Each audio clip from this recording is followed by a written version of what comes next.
Okay, great. Yeah, I don't know if I saw you guys. You probably saw me running around during that time because I'm like really busy, of course. But Oh yeah, yeah, no, yeah. that's great. Yeah, so we wanted to do another one this year, but with COVID, things are kind of postponed until maybe never, right? And as far as 2020, right? Yeah. Because we would have had it in June. It's July now, so we had a thing where it's like, okay, we'll pencil in November, and if that gets messed up, then guess what? That's not gonna, that it's gonna have to be 2021. But we'll see what happens. But the concept there was you have something else to do, even if it's not just StarCraft, right? Oh So yeah, yeah. anyway, let me do one last check. Okay. Seth is here. Oh, Seth is here. So let's see, Seth. Let's see. Hang tight, guys. Let me message these guys.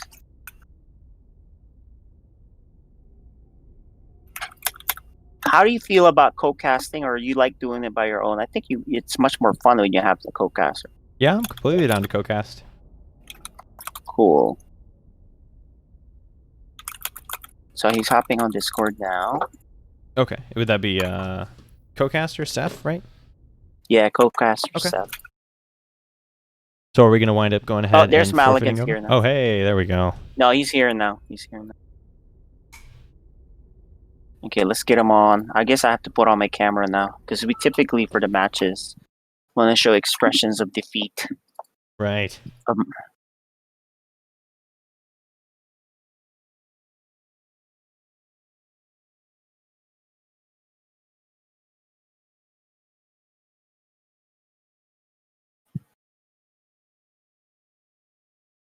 So tell us about yourself. I know most of the viewers are probably your friends and all that, but on YouTube, when we put this on, they're going to wonder about the caster ET phone home. Tell us about yourself, man.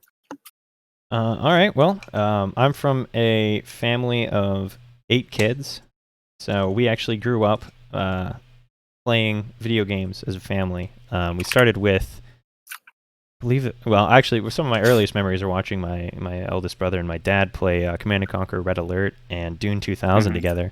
And then we all used to play RTS games together as a family. So Age of Empires 3, we played for quite a while. And then eventually, around 2010, because at that point in time, with Age of Empires 3, and there's 10 of us, it was very hard to actually have everyone play. So it'd be like 6 of us would play at a time. But then one of my brothers was like, hey, there's this new game coming out called StarCraft 2, and it's an RTS, but it's all new, and there's like internet stuff and things like that. So we were like, oh, that sounds really cool. So we decided to join, buy that, and get going on it. But unfortunately, our internet was terrible. So most of the time, we just wound up like lagging out or things like that. So we did play as a family for a couple of years. But then eventually, everyone else kind of gave up on the game and moved on to different things, as everyone gets older, of course. And we finally got internet to where by myself I could sort of play. But I mainly only played arcade until about 2015, and then I think it was like August of 2015. I was like, hey, ladder exists. And so I actually placed in for the first time. I think I placed in like once before in Wings of Liberty, and I got like bronze. But I placed in as bronze, worked my way up to platinum, and then got that new mouse and jumped to diamond. And all of this in Heart of the Swarm, I actually had not gone to the length of purchasing Legacy of the Void at that point in time. But I got Legacy right as I hit Masters 3 and got knocked back down to Diamond 2 because I had to relearn all the meta, but I managed to do that, got back up to Masters 3, and then eventually I managed to break into Masters 1 and then Grandmaster, and I remember we were all big fans of Tempo's music. We've all, like, my mom and dad even love his stuff. Tempo's great. So I listened to When I'm Grandmaster on, like, loop for about 20 times until when people you told hit me it. to stop when I hit hit Grandmaster. Yeah, of course. And I called my mom, which I don't know that everyone does that when they hit Grandmaster, but I was pretty lucky to have like supportive parents and everything with that. So I managed to hit that, and then I think I hit Grandmaster in 2018 in the spring, and then and then I dropped out that same night, and then I got back in about a week later, and then I dropped out the same night. And that went on for a little bit, and then eventually I started to get it a little bit more consistently, and I'd have it for a few days, and so on and so forth, until eventually I'm where I am now. Nice. All right, so we have SirMalagant on Discord chat. SirMalagant, maybe you can turn on your cam too. I have mine on now too, so feel free to add that on for posterity in the videos that we'll have. All right, hang on. Let me turn on my video. Let's see. So what happened was I advanced over Seth, so it's you and me.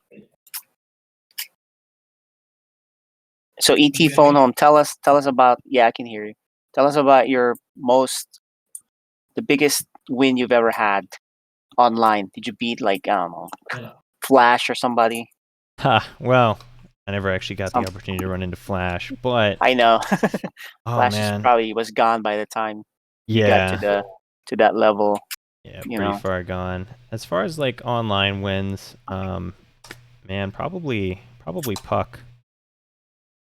I ran into nice. Puck when Puck was about like 6,500, and I would think I was about 5,700. This was like one of my like highest MMR peaks, and I managed to take the game. And I got like, it was funny because Puck and I are on the same team now, or Nina, I should say, at this point. Yep. And well, she still has that as the Twitch name, right? I think you can't change it. So no, I think it actually finally got changed. And give me just a second, guys. As far as on stream goes, I'm just gonna edit out the player cams to look right, so you can see them for now while they're chatting. But anyways, what's up, guys? Yeah. So, nope. So I managed to take that game, and I felt pretty bad afterwards. I was like, because I think I played a pretty cheesy game there, and I didn't realize it was them or it was Nina until after I beat her, and so I like messaged them. I'm sorry, I didn't know I was cheesing you. But that's funny. It turned out all right. That's pretty cool. Yeah, for me, I never really improved after getting to a top level. Even though you were Diamond 3 at one point, I was already Master, so you way surpassed me, right? I just could not improve. I think I plateaued. But my most memorable win is against Crank. I don't know if you guys know who Crank is. Yeah, So he's just he used to be with Axiom, right? But he was streaming by the time I was playing. But obviously he's still a top GM player. So what ended up happening in ZVZ, it was Olrina, that map with that little choke. Right. Do you remember that one? Yeah, that's a crazy map, right? And so everyone just 14 pools there, right? So we're 14 pooling. I think I got a couple of lucky Baneling hits, right? So he ended up GGing. I was like, wow, right? So that was it. And then the funny thing is, I see him at BlizzCon later, right? And I said, hey man, big fan. I was like, I know who you are, right? And then True told me, by the way, Crank told me that you beat him. So he was talking about it, and everyone was laughing about it. So they basically, because Crank and True are good friends, right? So I guess it was a talk that, hey, you lost to True's manager, haha. It's really funny. Because that was, I mean, obviously it's not like a super skill check or anything. It can happen in ZVZ, lucky Baneling hit or whatever, right? So it was just funny. So yeah, that's my only claim to fame, I guess, as far as a cool upset. All right, so SirMalagant, I don't have any map vetoes. I play ladder the last 8 times, no vetoes. I don't really think about it. Honestly, I'm not good enough to know what to take advantage of. Maybe Golden Wall, but we're ready to go. If you have, I'll let you pick the maps. Obviously, it has to be ladder maps, and it's a best of 3. So, all right, let's see. So go ahead. We're ready to go, and of course, we have to turn off. What we'll do is right before the game starts, we're gonna mute our Discord and turn off the stream. Okay. Let's see what. It's honor code around here. We know each other, so right. You can stream cheat, but you'll never hear the end of it at Thanksgiving. It's not worth it. Let's do what? Let me see. By the way, I brought True for Thanksgiving. I had No Regret for Thanksgiving. A few other guys, because Canadian No Regret, they don't have Thanksgiving here, and they don't know what U.S. Thanksgiving is. I don't know what they do in Canada, right? So I was like, hey, you want to give that a try? So he had fun, lots of food. Yeah. And then of course True is Korean. Yeah. It should be on your yeah. And True is Korean, so they don't have Thanksgiving in there. Right, yeah. Yeah, I remember listening to the Pylon show when you were on there, talking about teaching him how to drive, right? Yeah. All right. So I think I need to make you actually, James. Can you make ET Phone Home the leader so he can make the game Oh, that yeah, aura? that's right. All right. It's probably better because he can pick the observer interface and all that stuff that he needs. Yeah. Okay, and I assume y'all want Eastern as the region, right? Well, yeah, we're both here on Eastern, so. Okay, just making sure. Yeah. All right, so you said Death Aura first? Yep. And what's our second map? And anything, Sir Malagant? I don't know. Let's pick like what, Eternal Empire. I'm just looking at the map. There you go. That's a standard map. Okay, so Yeah. Death Aura, then Eternal Empire. If y'all be Alright, down, if neither of you particularly care about the maps, we could ask chat. Ooh, that's a good That's idea. right. All right, so chat can pick game 2 map Mhm. All right, and so get your votes game in. 3 map. Get your votes in during this game 1, and whatever one I see the most, we'll go ahead and do for game 2, all right? Cool. All right, let me mute. We, Let me mute. Alright. Let me do this. I need to deafen, right? Was it? Deafen and mute. Deafen and mute. Roger that. Alright. Good luck, have Golden fun. Wall? All right. All right.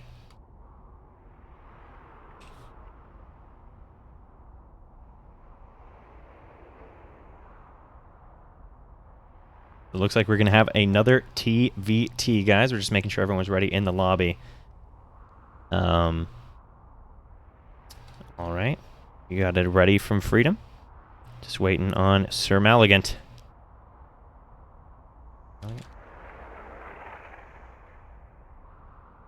All right. Here we go. The countdown beginneth. Gonna be Death Aura for the first map. Yeah, get your votes in for map number 2. See one Golden Wall. Technically a sarcastic vote, but sarcastic votes count as long as there aren't any non-sarcastic votes. All right, and we are loading in. Here we go. We are hopping in. Game number 1 of this best of 3. In the upper left-hand side of the map, the blue Terran player from Psystorm Gaming. It is freeedom. Oh, and actually not playing Terran, but playing Protoss in the bottom right. From Psystorm as well, it is SirMalagant. Falling the high ground, as to be expected in PvT. To not that Probe Scout to be a little bit of a nuisance. Oh, it's even, I'm not sure if this is on purpose, but this is rallied to kind of like fake a little bit of a cannon rush with the way that's rallied like that. We'll see if it spooks freedom or not. Nightscape? I don't think Nightscape is a current map. Let's see. You've got... That's 2v2. Yeah. Let's see. I can rattle them off really quick in chat. We're already doing Death Aura. We've got Eternal Empire. We're doing Death Aura right now. Eternal Empire. Golden Wall. Everdream. Oh, a gas steal. That's not a map, but it's what's happening. Let's see. Pillars of Gold, Ice and Chrome. And Ice and Chrome would be the map that we just had that big old TVT fest on in the previous series. And Submarine would be the small map from the first series. And then Golden Wall, of course, is the very funny map, the strange map of the pool, so to speak. It does allow that assimilator to complete. Let me go ahead and adjust the player cams really quick. Just kind of set those up rudimentarily.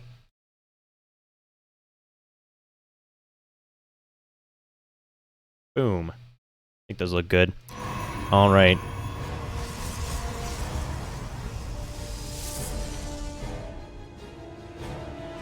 Double gateway for SirMalagant. Second pylon done at a good timing. This is looking very clean for this opening thus far. Golden Wall. All right. So we do see Freedom starting to break down that assimilator.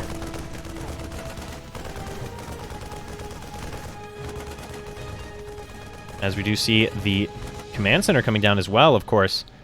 And the SCV being a little bit of a nuisance, but there's a stalker out now. Second gate a little behind the first one, of course. But that's not too surprising. Meanwhile, we do have a Twilight Council did Freedom scout that. He did indeed, so he has full knowledge of what's going on in this map at this current point in time. Meanwhile, continuing to break down. Still no factory on the way because of that delayed gas, perhaps. It looks like Freedom may have gotten a little bit thrown off of his build by this gas block, as this factory is a little bit late. Does have plenty of minerals. Honestly, would not mind seeing a very fast third CC based off of how much he's floating currently, but we'll see what he opts for. Obviously, those kinds of blocks and things can throw people off quite significantly. Will he be able to deny the building of the bunker? Will not be able to, and that means this stalker will not be able to get any more damage done with that bunker sitting strong there. Unless the stalker somehow dove past, but with the amount of health and shields it's already lost, that would not go particularly well.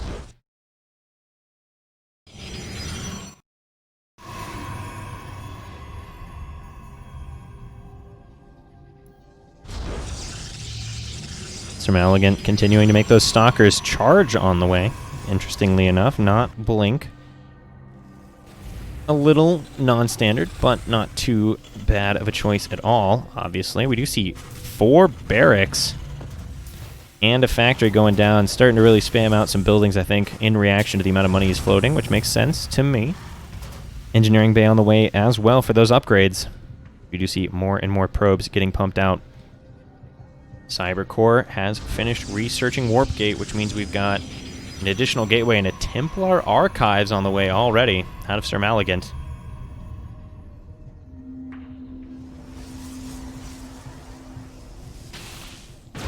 And SirMalagant's Stalkers did manage to run it past that bunker. 2 Hellions on the way, actually. Oh man, these mules not mining hurts a lot. The economy for Freedom not looking very healthy at all currently. Ooh, raising the depot and letting the stalkers in. Means quite a few SCVs should fall with good target fire. We do have some pretty good target fire thus far. Looks like it will be 5 in exchange for 3 stalkers. A little bit questionable, but not too bad overall. Does have a significant 12 worker advantage at this point in time. We do have 3 gates out. It's going to be upgrades and very quick Storm. SirMalagant knows what's overpowered, and he is not afraid to use it. Storm is on the way out.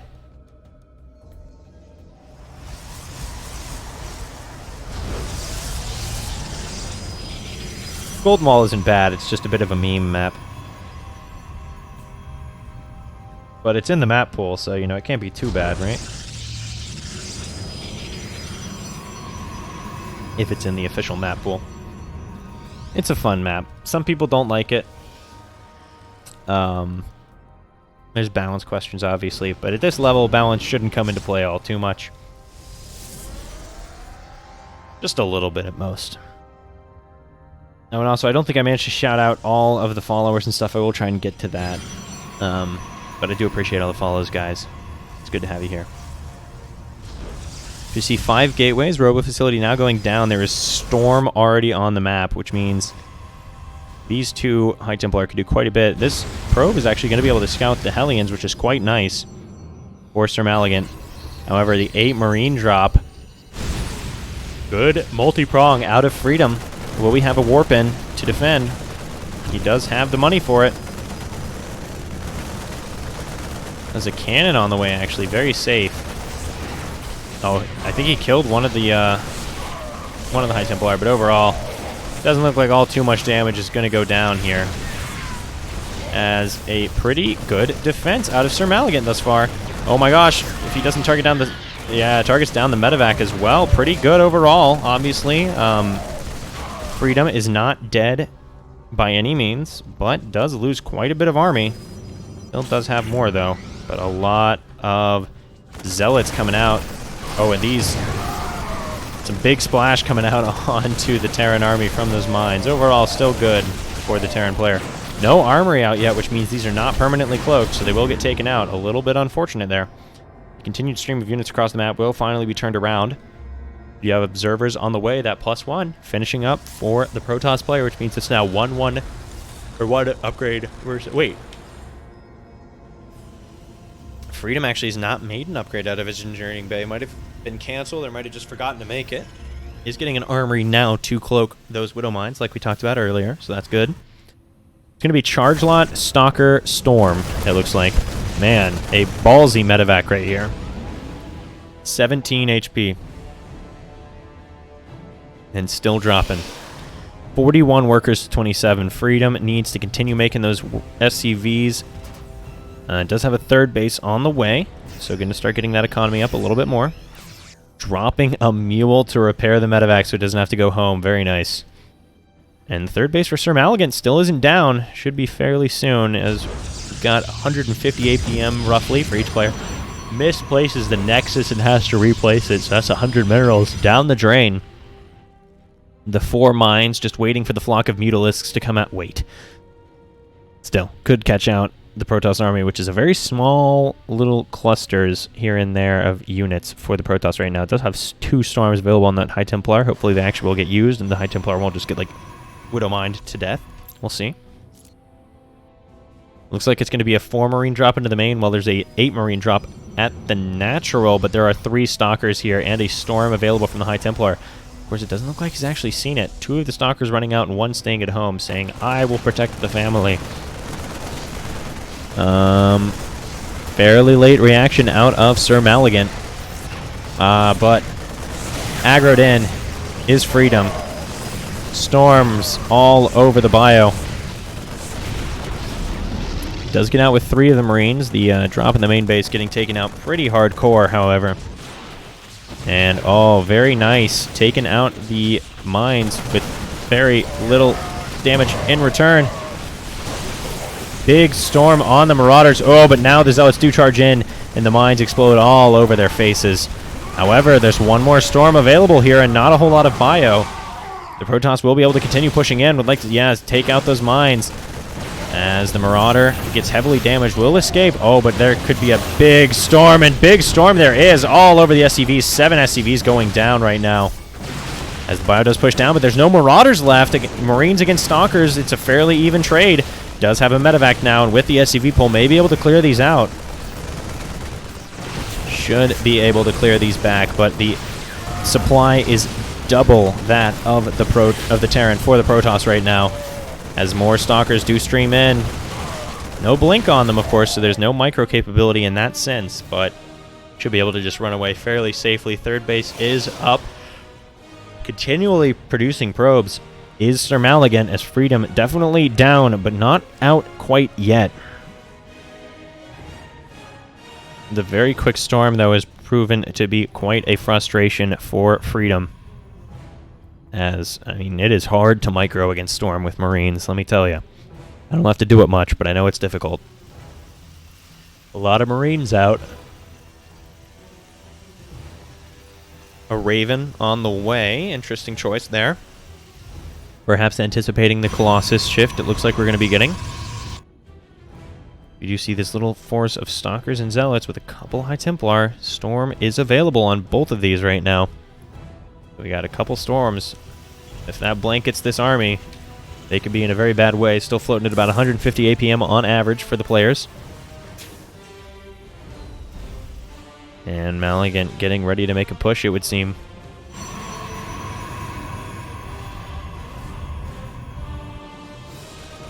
Playing that aggro toss style.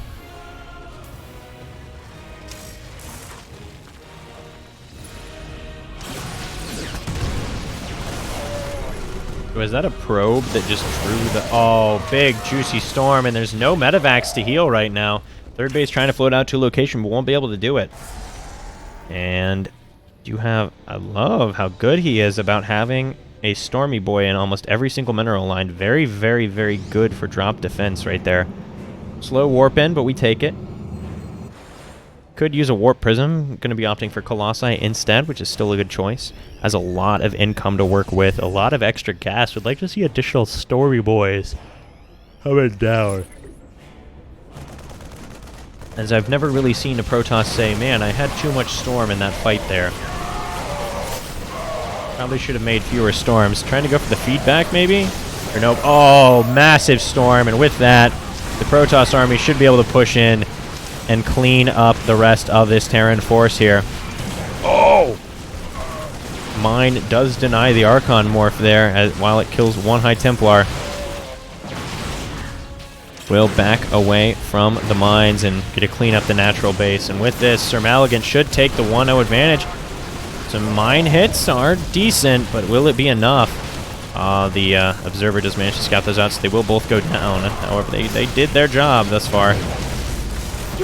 Good detection out, though, for the Protoss player.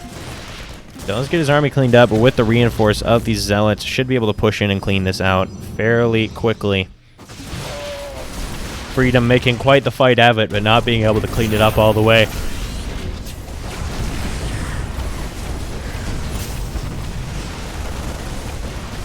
And with the mines gone and just some naked bio left against charge lots, it's not looking too hot for our Terran player here. 3 mines coming out at a time, but it's not enough. The Protoss player rips through, and GG is called. SirMalagant will take game number 1.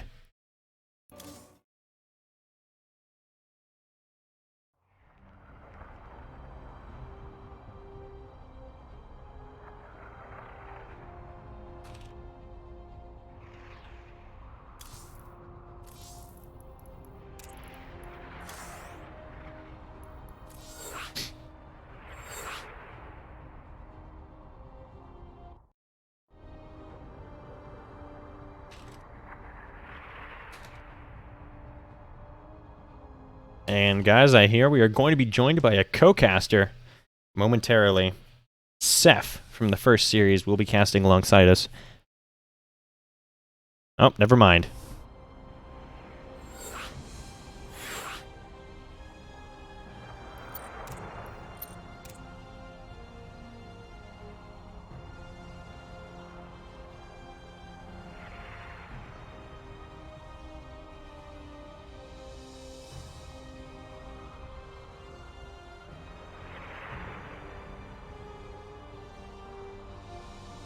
All right, we are ready. The countdown begins. As we will be hopping into Golden Wall LE for map number 2. Get those map number 3 selections in the chat, as, you know, Freedom very well could take this map. It was a pretty close game previously. We are loading in. Here we go. In the lower left-hand side of Golden Wall LE. He's down 1-0. He needs your support to take this back. Will he be able to tie the series up 1-1? It is Freedom from Psystorm Gaming. And in the lower right-hand side, the green Protoss looking to close it out, also from Psystorm Gaming. It is SirMalagant. Sending out that early probe that he oh so loves. Just being a nuisance with it. Perhaps going to opt for that gas steal. It did seem to throw Freedom off quite a bit in game number 1. Will it do so in game number 2?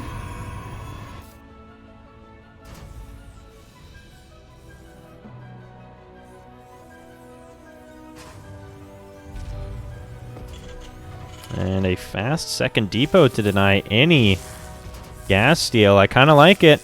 It's an adaptive play from game number 1. He's reacting to what happened in game number 1 in game number 2. And I like it. I like that a lot. That shows a smart player right there. Someone that doesn't just stick to purely the same mechanical play every single time, but learns to adapt to the little things that their opponent's doing to get those advantages. Will try and harass this SCV. Will the aggro, or will the RNG make it go away? It doesn't, but he should be able to go to build. Doesn't manage to. The second SCV going to go out as well. Could potentially eBay block. Did he just cancel his... Maybe that was like a gateway, and he accidentally built it instead of a cyber core, but it looks like he may have canceled his cyber core, which is not typically what you hope for as a Terran player. Oh, the probe may go up in the main base nonetheless. Oh, nope, gonna be annoying to this SCV right here. And does do the eBay block. Will even get out with the SCV, it seems. The Reaper's already out. Fast second base. Should see a factory shortly, as well as that second gas. as there's 2 probes just kind of chilling here. Zealot on the way out. Definitely not as clean this game for SirMalagant, who is mining out the backside, which is interesting. Perhaps going to opt for a base down here. 3 probes, zippy zapping away. The Reaper's going to be here. The Zealot will come out in time, though, but we're going to need a Stalker or Adept quite quickly to deal with this. The Reaper, if microed well, can kill this Zealot. But just going to ignore the Zealot and run into the main base. Gonna perhaps harass these 3 probes, just going for the Scout instead. Fair enough. We do see the factory coming down much quicker this game.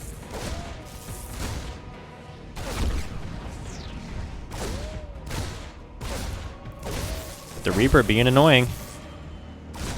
Will he get another probe? Oh, just barely does not manage to as the Stalker does come in. Starport on the way, however. And it looks like it may be Hellions once again. Will they be able to do more damage this time around?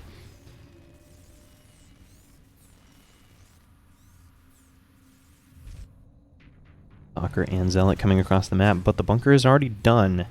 They shouldn't be able to do all too much, although we may remember, despite there being a bunker, those 3 Stalkers managed to be quite a nuisance in the previous game. Had to pull SCVs, lost about 5 nonetheless, just to clean it up. We do have a second barracks going down, a medevac on the way already, perhaps a Hellia drop in the works here. The Stalker does run past, but there may be enough Zealots to clean up nonetheless, or enough Marines, I should say.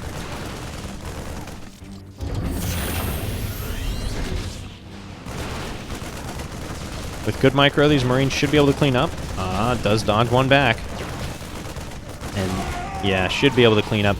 With the medevac out as well, we'll be able to heal up those Marines, which means they should be able to clean up. Oh, unless it doesn't heal the Marines. Interesting that it prioritized the SCV over the Marines. Kind of funny. Alright, much less damage going down this time from that, and it does lose a Stalker and a Zealot for it. So, Freedom once again having some better reactions to his opponent. This game at number 2, a Photon Cannon already on the way out, perhaps because of that medevac, is worried about a drop. Freedom also has opted for drops quite a bit in these series with his initial medevac.